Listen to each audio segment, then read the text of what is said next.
नमस्कार मंडळी, तुमचं यूट्यूब चॅनलमध्ये स्वागत आहे। मी आहे रवीना। आज आपली रेसिपी राहणार आहे झणझणीत अशी काळ्या मसाल्याची वांग्याची भाजी। तर सर्वप्रथम मी ते पाणी घेणार आहे, त्यामध्ये थोडंसं मीठ टाकून घ्यायचं। वांगी चिरून घेतलेले आहे मी इथे। अशा प्रकारे वांगे चिरून घ्यायचे, त्यामध्ये अळई कीड बघून घ्यायचं। सर्व वांगे स्वच्छ पाण्याने दोनदा धुवून घ्यायचे। त्याच्यानंतर इथे वाटण बनवूया। कांदा लसूण खोबरं भाजून याचं वाटण बनवलेलं आहे मी। 2 चमच शेंगदाण्याचा कूट, 2 चमच कणीचं पीठ, काळा मसाला 3 चमच, अर्धा चमच लाल मसाला, अर्धा चमच हळद आणि चवीनुसार मीठ टाकून घेतलेलं आहे मी ते। कोथिंबीर टाकून घ्यायची, सर्व वाटण मिक्स करून घ्यायचं।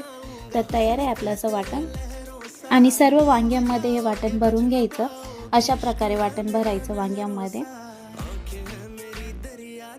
सर्व वांग्यांमध्ये भरून घेणार आहोत आपण। इथे दुसऱ्या बाजूला फोडणीची तयारी करूया। मी इथे 2 चमच तेल टाकलेलं आहे। ह्या तेलामध्ये सर्व वांगे टाकायचे आणि फ्राय करून घ्यायचे। छानपैकी गोल्डन ब्राऊन होतो याची बाजू बदलून घ्यायची। हे बघा, छानपैकी फ्राय झालेले तेलामध्ये। त्याच्यानंतर जे अगोदर आपण वाटण बनवलेलं होतं ते टाकायचं आणि हलवून घ्यायचं।